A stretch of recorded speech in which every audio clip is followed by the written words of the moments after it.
I want to show you a process on how you can dig down and find out what are you motivated by? What are you chasing? Or most importantly, what are you running from? It's an important question to understand, and I am extremely excited to share with you the process of how I figured out that answer for myself. I'm going to use my own examples. I'm going to share all my own challenges and my setbacks in order for you to draw inspiration from it, relate to it, and apply these findings into your own life so you can live a more authentic existence. For the returning viewers, welcome back. Always grateful and happy to have you here. And if you've been watching this channel for quite some time and you're resonating with it, go ahead and click that subscribe button, share the video, like, and comment down below. It's really going to help compound the channel and help it get out of that new channel stage. This way we can spread the mission to as many people as possible. And if you're a new viewer, welcome. My name is Estevan, and I help guide and mentor individuals into rediscovering who they truly are by peeling back and removing the stories that lead us into anxiety and stress and fear, failure, self-sabotage, all the things that confine us into our minds and prevent us from expressing who we truly want to be. Maybe right now, if you're watching this, maybe you've already made some money, maybe you've already gained some status, and you are yet feeling empty. Something doesn't feel right. You almost, in fact, are finding yourself not caring. You're not caring about what you're doing. Almost as if this feeling that you were probably already, if you're being honest with yourself, you already knew this was there early on, but it was a signal too dim we didn't pay attention to, that as time has gone on, it's gone louder and louder and louder, and now we can no longer ignore it. For me, that was the exact same scenario. When I was a young boy, around, I would say, 17 years old, I had this craving. I was fantasizing and dreaming about being a fighter. I wanted to learn how to fight somebody. This came about because I was bullied heavily as a child. I'm very conflict avoidant. I don't like it. I don't like upsetting people. And that was extremely prevalent when I was a child. And so I was an easy pick for bullies for most of my life. And so for that reason, my parents decided to put me in some martial arts, and I grew an attraction to the martial art world. But this desire to dominate, and I'm being, by the way, fully transparent in my videos. For those that already watch, I just let it all out. Had this urge to dominate, this urge to prove myself, and it had a both light and shadow element. The light element said, I want to prove myself, not for revenge, but to show that I'm worthy, that I can be accepted into your group, and you're going to see how much value I'm going to bring to your group. But then the shadow element said, I'm going to dominate all of you. If I improve my skill, if I get good enough at this, then you're going to regret bullying me. You're going to regret casting me to the outside. And all those things conglomerated. Of course, you're a kid. You can't really even know that's happening, but you feel the emotions, and you're having all the thoughts and the emotions that I call creating loop patterns that have led to actions into the direction that I went to, which was jiu-jitsu. I picked jiu-jitsu. And once I picked jiu-jitsu, the goal was black belt world champion. I want to be the absolute most dangerous grappler. I want to be able to submit everybody easily with no effort. I wanted everything to be a cakewalk. And guess what? That fire, that ambition, was aimed through the lens of that story. The story that said I had to prove myself to people. The story that said I had to demonstrate great skill in order to be accepted. I found my ways of doing it. Perhaps if I get really good at submitting people, then maybe that will let me into the circle. And so I used that as fuel, and I pushed with it, and I got myself to a pretty good level. Just like you, how you took yourself to a decent level in whatever industry you're in, whatever field you're in, whatever you're doing. I got about 30 medals in total, 80 to 90% of them being gold. I was provincial champion multiple times, third place at the World Championships for Team Canada, and I did very well. I had a very good submission rating, and on my best day, I was unbeatable. However, one day, like I said, that signal was already around, but its noise got louder. And at its loudest moment, I woke up one day and I said, I don't want to do this anymore. But it wasn't I don't want to do this anymore, excited for the next thing. It was, I don't want to do this anymore, and now I don't know who I am. What the heck am I supposed to do? And that was the beginning of my new adventure. And so the first question you want to ask yourself right now, and by the way, I'm looking at my notes. Hopefully you have your notes with you too. This way you can jot some things down. Why do you want this? What are you chasing? Are you chasing money? Chasing women? Things? A house? Cars? If that's what you're chasing, okay, why? Why do you need that? What is it going to give you?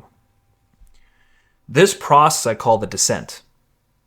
We are digging below the surface of our conscious awareness into the unconscious, where the shadow, which is what the shadow essentially is its equal and opposite of light.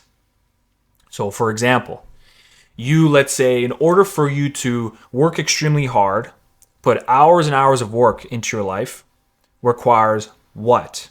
That you have to suppress and reject particular emotions, like being resting. That it's okay to sit down and spend some time to yourself, not having to do anything. The side that has the emotion to come up for empathy and compassion and understanding has to be kind of pushed away because you need to be focused on your mission. There's no time to feel things. And so always remember, whatever you hyper fixate on, there's an equal and opposite emotion, state that you have to suppress and dump into the shadow. But anything you dump into the shadow does not go away. And in fact, it's secretly, if you're not aware of it, it's not so secret once you look at it. But if you're not looking at it, it controls you. It builds walls, defenses, aims to protect. Now, why is that?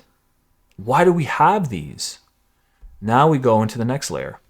Your childhood. It's almost always related to childhood. It very rarely isn't. It very rarely isn't. And childhood said what? For me, this desire to prove myself came from I didn't do very well academically. I had a hard time with it. I wasn't able to take in the information the same as everybody else. And at the time, I had a best friend who was excelling like crazy. He would pick things up like nobody's business, 80 averages like nothing, barely even trying. And of course, I love my parents to death, but they were upset about that. They felt embarrassed. They had some shame. And it was expressed more than once. And so as a developing young lad, that got deep. It got deep into my soul, and all I wanted to do was please and make people happy and have a good time, make people laugh and help them grow. So I said, okay, well then I have to prove myself. Who I am right now is not good. It's not good enough. So I have to improve. The first thing to understand when you're digging down, I call the hero's stance. Curiosity, compassion, love, adventure with a firm hand. That state is the state you're in when you investigate, because it's easy when these things come up to be disgusted by them. to reject them, to say they're not even there, not real. But they are there. And it's a part of you. And it's important to embrace it and accept the moment, accept the discomfort, be with it, breathe through it, observe it as it's happening. Try not to get tangled into the story as it happens. Let it play out. Allow it to flow. And once you allow it to flow and you begin to accept, and by the way, this accepting process is not overnight. It's definitely not overnight. It's going to take time. That's why I call it a ego-soul integration lifestyle. To integrate these parts of you, these memories, these painful memories, these narratives and stories that we want to change, takes time. It can't happen overnight. But that's okay. Totally okay. Once you can unpack, why do you want what you want? Your first answer will arise. Money, fame, power, whatever. Okay, well then why do you want that? What is that giving you? What is that protecting you from? Protecting me from rejection. Protecting me from being a nobody. Okay, all right. When's the earliest memory of that? What images and memories come up when you think of those things? My father, when anytime I would present something to him, unless it was an A plus or 80% up, he would not care for it. And therefore I had to keep pushing and keep pushing, keep pushing. Once you understand that, then you have to sit with it and accept it as a part of you. The part of you that wants to rest. The part of you that wants to say, I'm good enough. The part of you that wants to say that if I don't make this happen, will I still be accepted by you? That part has to be embraced. You have to be able to, at least at bare minimum, do that for yourself. Forget everybody else right now. Can you do that for yourself? Can you come back to you and say, we didn't get this, but that's okay. I'm still with you. I'm still going to hang out with you. And that's very, very crucial. Your relationship with your inner self is of utmost importance. The inner self is the one that's behind the outer self, the one we perform and show to other people. Reconnect with that inner self. Understand your motivations. And when you begin to understand your motivation, then you can ground it in new action. Once you see the play, once you see behind the curtain, then you can ask yourself, with this new information, what is my purpose now? What can I do now? And so, for me, this was my answer. My answer was no longer to seek domination, to seek proving myself, showing how worthy I am. But instead it became, all of a sudden, if I express my vulnerabilities, if I open myself up and focus and study and grow my knowledge towards helping people shed away their own narrative, their own stories that have been holding them back, that served them at one point but it no longer serves them anymore. And it's time to peel away, to then tap into that inner self that's connected to divine purpose, divine mission. If you're wanting endless energy, endless motivation, endless desire to build something, not just for yourself, but your family and your community, it sits behind the story. It sits behind the narrative. We'll leave it at that. Thank you very much for watching. I'm always grateful for your viewership, especially for those that are still watching right now. And if you want to keep watching, if you want to continue watching more videos, click here or here. Or if you want to be involved in my community in a deeper way, I got links down below. You can download my free 3-step identity rebuilding guide. I also have a new one in the works called the Identity Initiation Guide. This one's a step-by-step process on how to detangle and shed away old narratives and stories, just so you can actually tap into who you truly are. So if you want early access to that, sign up down below. Or if you're looking for more clarity and direction in your own life, and you want it to be with me personally, I'd be absolutely honored. Just click that link down below and go ahead and book yourself a call.